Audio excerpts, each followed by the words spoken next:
Hello and welcome. Thank you for joining me. My name is Russell Trafford-Jones and this is Broadcast Focus channel where we talk to the people behind the industry to learn about technology and, well, the people at the heart of everything we do. Being based in the UK, as you can hear from my accent, it's no surprise that many of my friends and colleagues in the industry are from the UK or from North America or Western Europe. If you look at the submarine cable map of the world, we can see those same strong links in terms of bandwidth between UK, Europe and North America. And indeed, any English language channel on YouTube, wherever it may originally be based, will find a large chunk of viewership from the US. So making sure folks like me maintain a global viewpoint is one reason. I'm very pleased to introduce Dr Amal Punchihewa, who joins me now from New Zealand. Hello, Amal. Hello, Russell. Kia ora. That's the traditional way of sending greetings. Kia ora. Thank you. So thank you for the invitation, and I'm looking forward to the discussion today. It's fantastic, and so am I. And which part of New Zealand are you located in? As some of you may know, sometimes a lot of people, they don't know, there's a country like New Zealand, which exists close to the southern hemisphere. We have two islands, North Island and South Island. So I live in North Island, but towards the southern part of the North Island, close to the official capital, which is called Wellington. But the city that I live in is called the Palmerston North. We call it Palmerston North. There's another Palmerston North in another Palmerston in South Island. So we are called Palmerston North. Got it. Good. Well, that's great. And you've been in New Zealand a long time. Yes, we have been living 22 years since we migrated from Sri Lanka in 2002. And a lot of that time's been at doing broadcast research. You have an affiliation with Massey University, is that right? That's correct.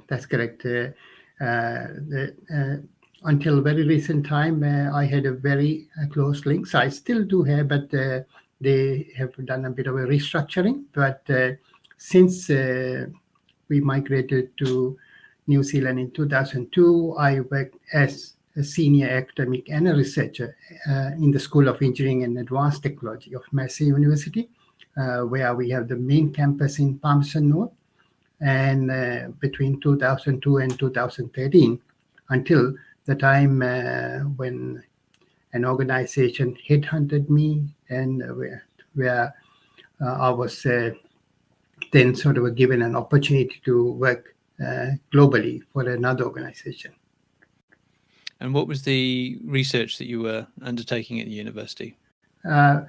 So Russell, I'm really happy to tell you that because I'm proud to say that I'm a broadcast engineer, because sometimes it's hard to find broadcast engineers, especially broadcast engineers with much broader exposure.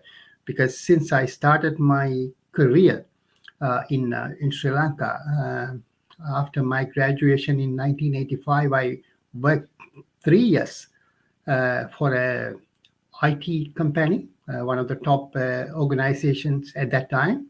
And I was just waiting to join our national television station, Sri Lanka Rupavahini Corporation, because having done my internship, I wanted to join the television industry. So how keen I was so determined that I wanted to go and join the national TV, where my IT organization probably didn't want to lose me either. But since that time, I had the exposure in the transmission areas. We did a lot of projects in IT. Actually, nowadays, what we call this metadata and all this automation. In 1989, we did some of the work, and they were very pioneering at that time in the Asia-Pacific region. So bringing those expertise, and there also I worked for, after having done my master's in Netherlands, in the Philips labs, in the Technical University of Eindhoven. On my return, I worked as a research engineer for the national TV, and then joined my own university as a senior academic. So have done quite a lot of research in those areas. So I brought all of that back here. So some of the research that I did with Massey in recent time, until very recent time, was around image and video compression, and also related to transmission and networking as well. So it's a nice blend of number of those technologies that are required for broadcasting. Yeah. And then you were also part of the ABU as well, is that right? That's correct. So when I was working for Massey University as a senior academic at that time, I was recruited by Asia Pacific Broadcasting Union as a Director Technology and Innovation. So I was among one of the 4 top directors looking after 4 main functions: program, news, sports, and technology. So technical side. So I was the Director Technology and Innovation, which gave to spearhead not only in the Asia Pacific region, because we being a part of World Broadcasting Union, I was elected twice as the vice chair of the technical committee of the World Broadcasting Union. So that gave me a lot of opportunity to work with all other top engineers and colleagues who are in this industry, and also together with ITU, sort of harmonizing technologies as we are stepping into the more digital era. So it's that experience, that not only global experience, but also Asia Pacific specifically, that I'm interested in talking about today. And your recent work, not only as an IT volunteer, but specifically with the AIBD, is really about sustainability in broadcast. So the AIBD, I've just brought it up so everyone could see, the Asia Pacific Institute for Broadcasting Development. So how would you describe your role there? Yeah, so currently I'm functioning as a technical advisor and a consultant to AIBD. So AIBD is the Asia Pacific Institute for Broadcasting Development, which was formed in 1970s. So it has been there for a long time. And very unique about this organization is it is an intergovernmental organization. So that was formed under the auspices of a number of UN organizations. UN ESCAP. ESCAP is for the our region, and also the UNESCO to sort of to promote, to develop human resources, and to help policy formulation for the broadcast and media industry.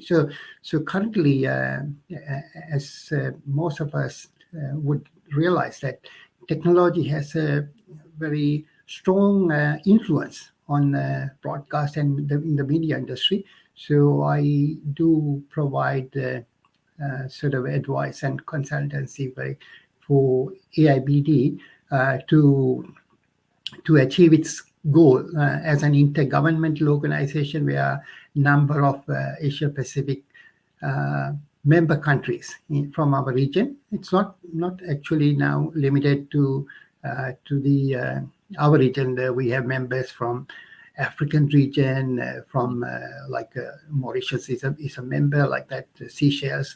So we have members right across, and so we are working with all of them to achieve some of these common goals around our broadcast operation. One of the key challenges that we face today, which we haven't sort of given enough emphasis in the past, is the sustainability. So I'm very happy to be a part of that because I'm also an IET member. In that sense, I'm a fellow of that one, chartered engineer, and also a volunteer in like a number of roles, like a CPD advisor, mentor. And So when we are talking, like when you're talking about those things, even from our IET side, our IET vision and mission, our vision is to engineer a better world. And also in that one, we have identified what we call the societal challenges. And then among those 5 challenges, digital futures and sustainability, climate change are at the top. So they all go hand in hand with what I mentioned earlier. And also this can be connected with the themes of the same uh, uh, framework that we have at IET, where we are working with the people, digital, and then the future. So I think that's where I'm assisting AIPD to navigate its members to on this path. Actually, we are humbly proud what we are doing because we also closely work with the European Broadcasting Union. So last this year, when we had the what's called the Asia Media Summit, we had the person who is in charge of sustainability work at EPU presented at our summit. It's one of the top sort of meeting point, networking point, the summit, in that sort of a presentation. We shared what the other regions are doing and what we are doing, what we plan to do. And so that was a very good start, which actually the start was in the previous year, in 2022, when we had the General Conference. General Conference is the conference where all the members get together and decide what's their future plan. So that's where I presented a concept paper that we need to start working on sustainability, because we did not pay enough attention in this area in the past. Today, it is not just a simple challenge to address, but it's also very well connected to their what we call the business strategy, their operation, whether it can be a public service media or the commercial. So what do we mean by sustainability in broadcast? Is it as relatively simple as understanding the carbon footprints and minimizing, or is there? I guess there's always a little bit more, and I don't really mean talking about scope 1, scope 2, scope 3. I mean, is there anything beyond looking at the carbon that we need to be considering? No, like you highlighted, sometimes people think it's so simple, but it's so complex as well. So one of the problems around when we are addressing sustainability is the creating awareness among the broadcast and media sector stakeholders itself, because they need to be aware what is sustainability and why do we need to address this, because this is a very important component in every sector.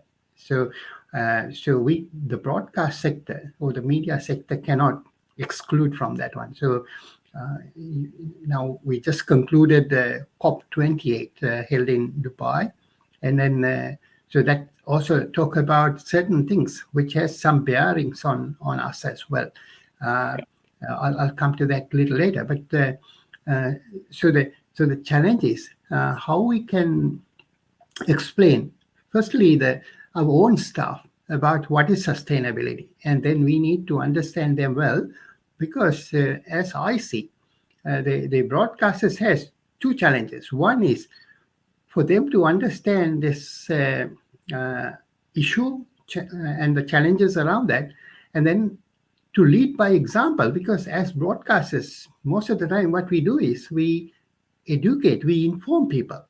So we should lead by example, and so if we don't do that, so how can we tell other people to do something else where you're not following those guidelines? So I don't want to go into more sort of a technical definitions of sustainability, but sustainability goes to the bottom line of talking about so using resources, meeting the current needs, and then also make sure that the future generation could enjoy the similar environment in future, like what we are doing.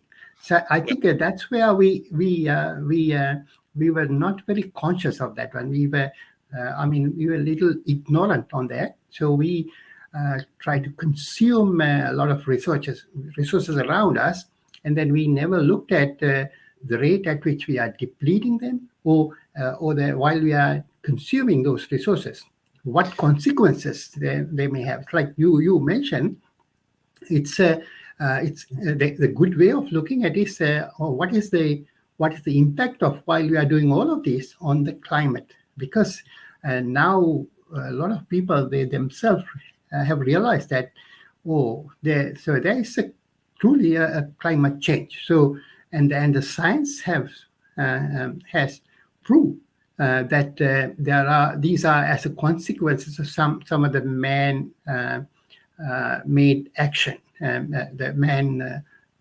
of the action that we have performed led to these consequences. So we need to minimize. So one way to look at this we call what's called the carbon footprint. So one of the key goals that we met in Delhi 2022 for our general conference was to work on initial things, like, because you mentioned about scopes, initial things we can immediately do to mitigate, to minimize the impact on the carbon footprint. So it has a smaller carbon footprint, so that will have a lesser impact on the environment. And then sometimes the people misunderstand or misinterpret things. So they say, "Oh no, we need to make profit." Yeah, if it is a commercial broadcaster, certainly. Yeah, it does not mean that we are telling they are not to make profit, but while they are making profit, they also should be aware of what impact they make on the society. Because if the final outcome is this is for the betterment of human. So like IET says, engineering a better world. So as engineers, we always find solutions for the problem. So let's say, look at, if we say the energy generated by fossil fuel is not good, then we must have a different solution. So that's why we have worked on what we call the renewable energy, which has very small carbon footprint while we are generating them. Yeah. So what's the different situation that we would find? I mean, if we looked at the differences between the different countries which are part of or involved in the AIBD, what are the challenges that they're facing, and how might they be different to European or North American challenges? So now to answer that question, Russell, I like to remind that when we are talking about broadcast and media, we need to consider the full value chain. That's from the production, the post-processing, and then the storage, distribution. It won't stop there, and the consumption as well. So that's at every point there are implications to the climate change or the carbon footprint. So when we look at from the going digital, because we started the transition from analog to digital more than 2 decades ago. Now it's close to 3 decades. But if you look at in our region, there are still number of countries who are yet to even start terrestrial transmission. And but even some of the small countries have done this transition. So it's a very challenging situation. So I did a study in 2016 for ITU. Because ITU supported a number of countries preparing what we call the digital transition roadmaps at that time. But we found sometimes having done that, there was not much progress made. So I did a study for ITU, and then we shared that. So few of the findings were, number one, because though I mentioned that even the smaller countries have done analog to digital transition for television, but not every country, because the enormity of this project. Because when you look at 2 decades ago, so at a given point in time, we had analog television. That analog television was not started at that time. It has evolved over a number of decades, because some of the television broadcasting was started in 1970s in certain countries. Some started even with the black and white, then they did the transition. Some countries straight away went into color.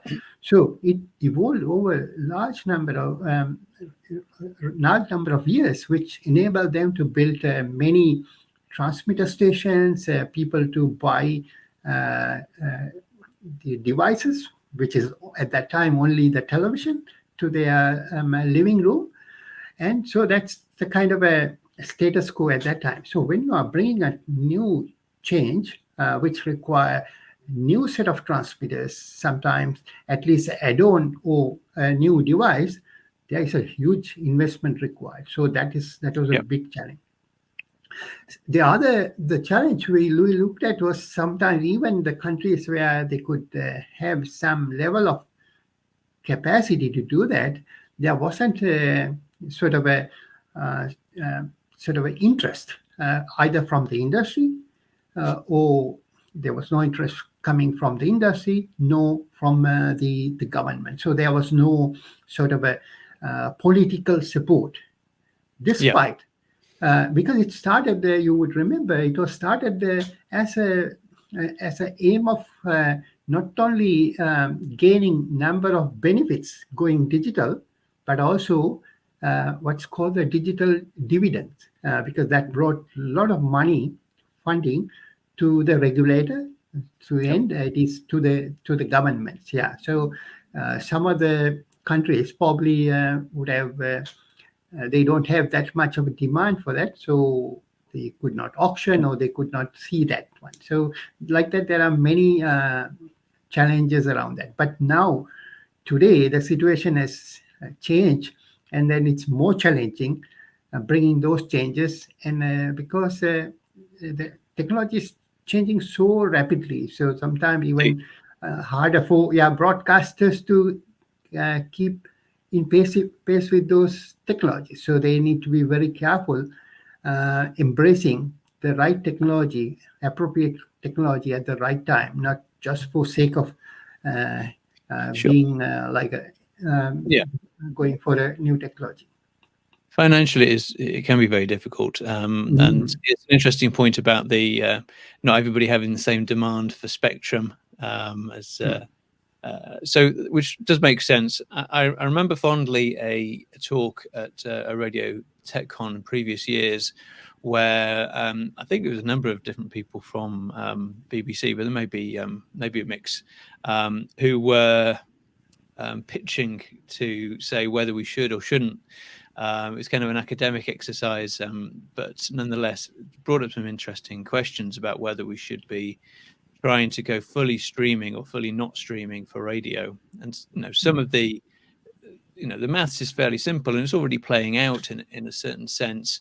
Increasing numbers of AM transmitters are being turned off in the UK, and if you think about the megawatts required for long wave, it's clearly a lot of energy. So the more people move away from these technologies, then the more it makes sense to turn them off if at all possible. So it strikes me that some of the countries that you'll be working with have got like all of the options on, like the ones that have started the digital transition have got terrestrial digital, but they've also got analog still, so that usually takes more power. But of course, they will also be doing exactly what everyone else is doing and increasingly using the internet to deliver. So it'd be interesting to get some thoughts from you about that difficulty of turning things off, where obviously, if you think about perhaps all of the scope 1 and 2 and 3 emissions that you could be saving, perhaps 1 or 2 transmitters or a whole fleet of transmitters, perhaps that's not where a lot of the energy is. But on the other hand, it seems like a really good way to go, and simple, it's motivating, and you should be able to get some benefit from moving everybody over to the new technologies. So that must be a really difficult balancing act, and for countries to consider. Definitely, yeah. I think on those lines, I have read and I have analyzed and written many articles around some of the research done comparing the energy consumption for what we call the over-the-air broadcasting services. So BBC Research has done a number of studies around that for radio, since you mentioned about the radio, and I remember when I was sort of part of DAB Plus, some of the workshops in the Asia Pacific, we shared some of these insights where how energy efficient is the over-the-air broadcasting compared to the online delivery. And also it's not just only the energy part, but also I'll come to that in television side soon. But in radio itself, the other than the energy, the most important part is that for you to receive that radio broadcast, you don't have to pay anything. Because if it is a streaming, definitely you need to have a broadband connection. So a broadband connection means you must have you must pay to a ISP to get a reasonable broadband, because depending on your listening hours, so you must have that capacity. And also the other difficulty is that what happens when you not at home. So let's say while you are driving, because most of the studies even to date have proven that most of the radio listening happen in the vehicle. So when people are driving, that's the time they listen to a lot of radio. And at the moment, it's hard to get what we call the connected vehicles, because I like to connect this to one of the questions you mentioned about our region. So the ITU studies, because ITU had some goals earlier a few years ago to make sure that everyone is connected globally. But unfortunately, I think in the latest study has shown nearly 62% of people have some level of connectivity, but that level of connectivity is not good enough to consume media.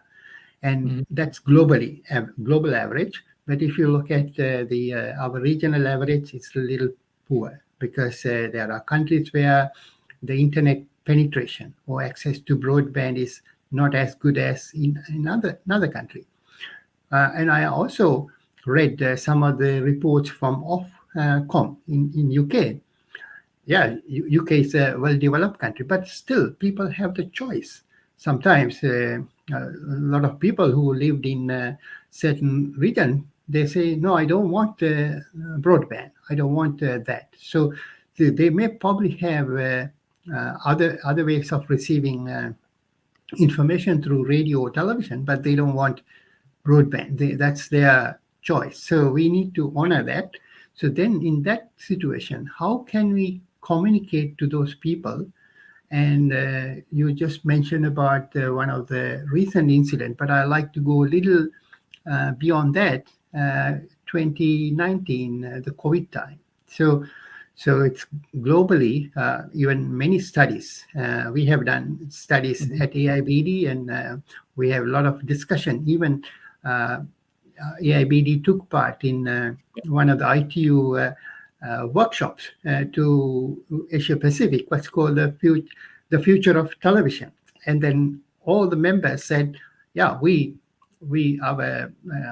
our television services one is the one which helped all our nations to go through that difficult time, because they wanted to communicate how people should behave, how they should isolate, what they should do and they shouldn't. So it's as good as having the vaccination or other things. So the point is that whether sometimes the connectivity is not available, even when there is connectivity available, people are not making that choice, then we should have a way of communicating. So the challenge is then how we can make sure that this distribution, getting this information to people, because when we say people, like every country, every government has a responsibility to communicating some of the important vital information to them. This is very important at a time of crisis like COVID-19. So that those channels should be available. So when we are talking about one of the terms, sometimes even in one of my recent article, someone was questioning what is linear, because linear is very simple. It is prescribed. It is scheduled. So the linear television or linear radio can be either over the air or could be streaming. Like I know that now in UK you have freely. I think it's a collection of all the free-to-air broadcasters that are streaming their services through that one. So even in New Zealand, the public service broadcast, TV and ISA, all their services are available. The 3 channels are available streaming and for the commercial ones as well. But they are not yet talking about switching off any of the linear channels because at the moment there are sizable population still tuning to the over there, because it is the best quality assured. And so it relates to, like in a technical sense, quality of service or the quality of experience. But as we are developing various technologies around to make the online delivery better for streaming, maybe adaptive bit rates, multicasting, all those things, still cannot yet sort of beat the over-the-air broadcasting, because that's like the gold standard. But again, I like to bring this point to answer your question, because the question is around like we made the transition from analog to digital. Is it now time to make the transition from over the air to like a online only delivery? So I use the term online only. So if it is online only, then there has to be some alternatives for those who cannot access online. And also when we had the over there, our broadcaster systems are very robust, very resilient. So we have so much backup.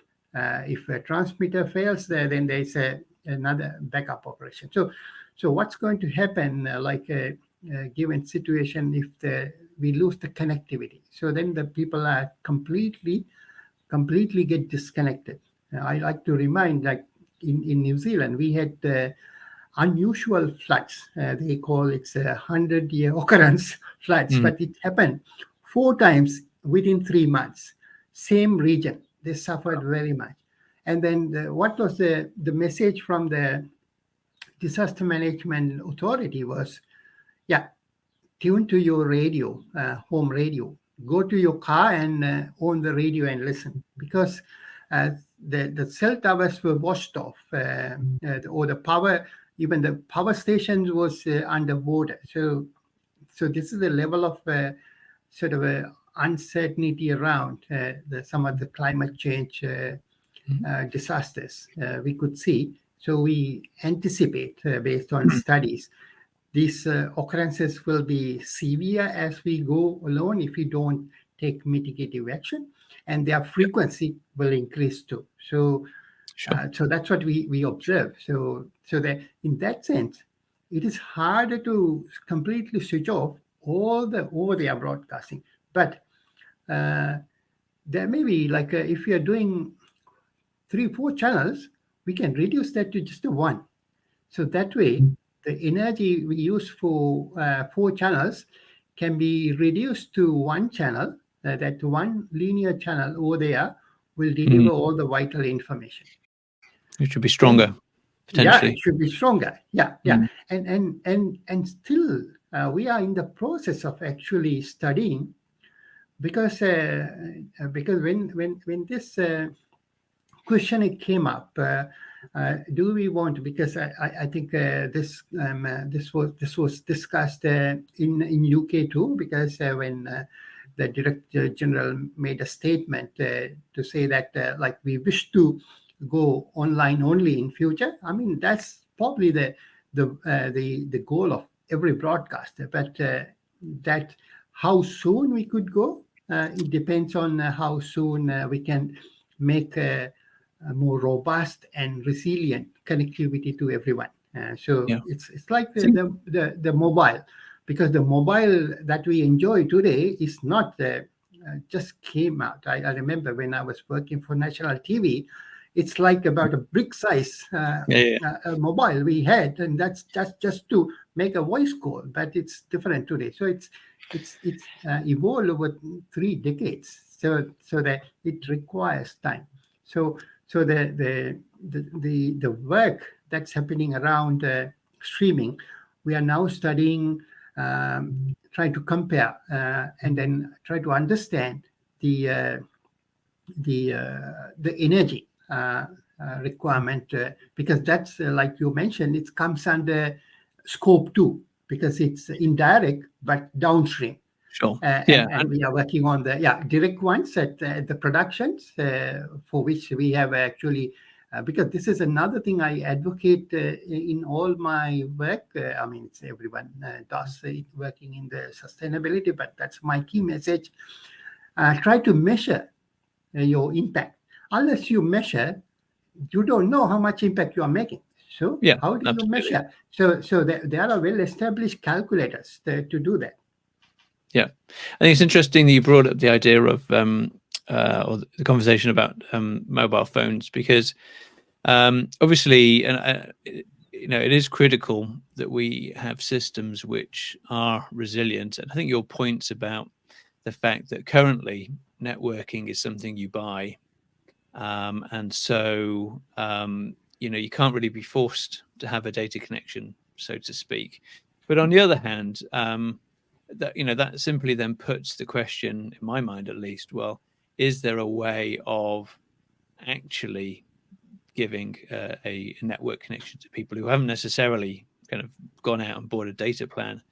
And one of the new things that I think in possibly the next release of 5G that they're talking about is having the ability to have a one-directional, unidirectional 5G signal that goes into the phone. Of course, that then is only that's only limited by the ability the power at the mast, whereas normally, obviously, it would be on your phone, so that would have to go to a local transmitter. So, it makes me wonder whether, as part of 5 or 6G, we will end up perhaps having this ability to kind of give a network signal to equipment that people have already got. Because the other problem is, if you've still got an FM radio in your shed, that's great. But if nobody's listening to FM, chances are they've got nothing that can listen to FM because they don't use it. So there's not really any point in holding on to these old transmitters if people are no longer going to be using those devices. So given that people will still have phones or computers and things like that, then that's just one option, I guess, which kind of gets around the well-heard criticism of delivery to the home. Well, what happens if there aren't any cables, or this has been washed down the landscape? So I guess if you are going to consider the 5G infrastructure as or certain ones as critical, then you could at least make certain masts more resilient, both physically and in terms of connectivity and power. But no, it only goes back to one of your original comments, which just is like, if you think about the amount of work and the amount of money that needs to go into these things, it has to be a gradual move, really, for most economies, at least. That's right. That's right. Since you brought up the media consumption on portable device, which is what we call onto your smartphone or your mobile device. Over the years, we have had very wonderful technologies, starting from media flow, DVB-H, and various ATSC-M and so on, or ISDB-TMM. So that's ISDB-TMM, the multimedia broadcasting in Japan was the only sort of a broadcasting that happened in the world, only in Japan for a short period of time, but that also stopped due to non-profitability. So, the point I want to emphasize here is that yes, because the 5G come as a sort of a distribution technology, but that also now linked with the device. So we need to see, is there enough number of people who are ready to consume this media broadcasting on a mobile device? Otherwise, if there's a lack of devices, it will not. Sure, of course. No sustenance. Yeah, that goes without saying, and it takes time, absolutely. But I guess the point is, if we're willing to go as far as to say we should abandon the idea of delivery over data, then also online, I guess, then that's fine. Then we just have to deal with the consequence, and the consequence is we're going to have to keep some transmitter system going, which is specific to broadcasting, and then we just have to say, right, well, we'll do what we can to make that efficient, sustainable, but we just are going to have we accept the fact that we're going to use that energy. And of course, the whole of broadcasting has got that caveat behind it. We need to have an entertained culture and civilization.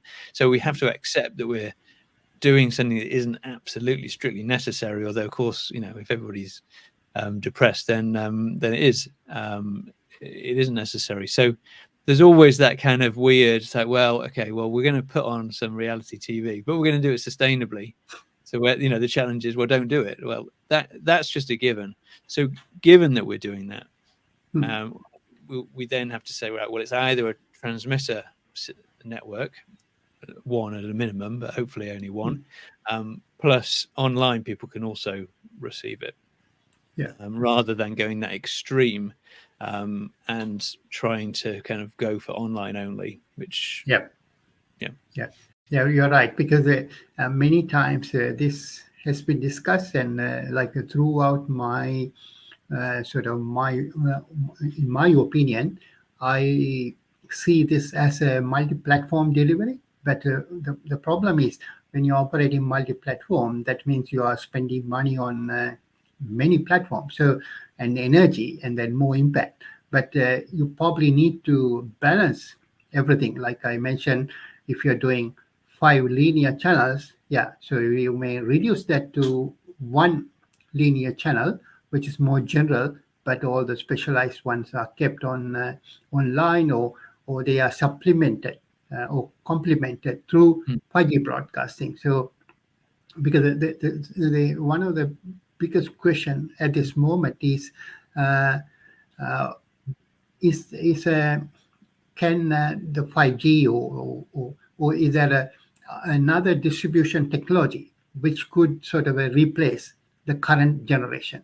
But if you look at like DBB as organization, which has quite a sizable market globally, they Yep. say, no, we are not going to further develop any terrestrial, because we are come close to the sort of Mm. theoretical limits, but we are trying to make sure that everyone could access more seamlessly. Yeah. So DPI. that's access is agnostic to the network. Yeah, and every day, now the current biggest problem is, so when you are addressing this, from engineering point of view or from mathematical point of view, this is a multi-dimensional problem. So how do you make sure that you serve all your audience, because there is a kind of responsibility if it is a public service media broadcaster.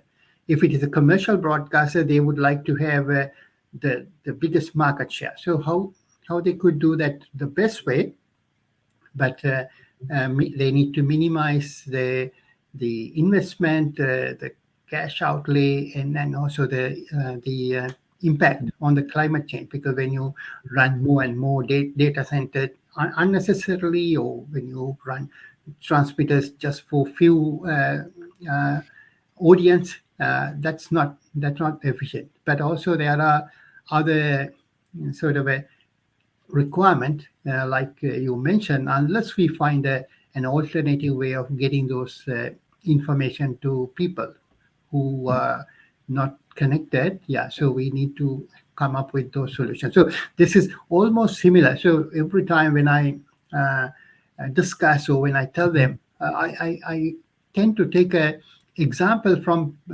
some other situation. So if you look at when we are doing the analog to digital transition for normal television, let's say, Yep. we also again came across some of the people who are unable to buy even a set-top box. So in many countries, including in New Zealand, so those people were provided with a set-top box initially. Yeah. So that's the way to go forward, because we just cannot say, oh, just because you don't have, we cannot do it. No, we will make sure that everyone who can do on their own, let's do it, and then the others will be supported initially to Yeah. going on those paths. Just to close out, I'll just not to pick on Sky, but Sky have I mean, Sky are one of the most progressive, to my knowledge, commercial organisations who have very strong environmental targets, and for that reason, they're documenting their energy usage in their reports and their kind of corporate reports. So for 2022, Sky Group's energy use was 367,000 megawatt hours. So that's a lot. But of course it is. I mean, it's across three countries, and everything they're doing is absolutely on their way to reducing that. Very strong work being done in going to remote production, for instance, and not having people driving around. So we're talking about the different scopes now. And the reason I bring this up, not just because it's an interesting statistic, but it's to show that I'm sure that if they shut off all of their satellite amplifiers and things like that, and turned off their set-top boxes, well, I don't know, perhaps the set-top boxes, but if you turned off all the transmitters, that energy usage, in my heart, I feel it's not going to come down that much. Absolutely, where they're putting their efforts is across the whole chain, and and the more they can bring things together in one unified infrastructure, then the more efficient that will be. So I think absolutely where we need to reduce our energy usage, then we should, and if that is in having a better, more modern, more efficient transmission infrastructure, then that's great. But as I'm sure most of the work that you're doing with the member nations, it's about the whole story, and it only gets more complex the further out you go, and probably to an extent becomes a more global question, of course, with the global supply chains in the media world, and of course with cloud infrastructure, wherever that comes into the equation. Yeah, I recently, very quickly, I recently read the UK is planning to bring in 2026 the controls over the scope 3. So in for all sectors where there will be a tax, there will be a carbon tax. So that will sort of facilitate more drive within the organization to do many things, and then so unless we are aware of what are the sources of these bad things, or to make a carbon footprint bigger, we need to measure. We need to have an idea. So that's what we are doing in our region.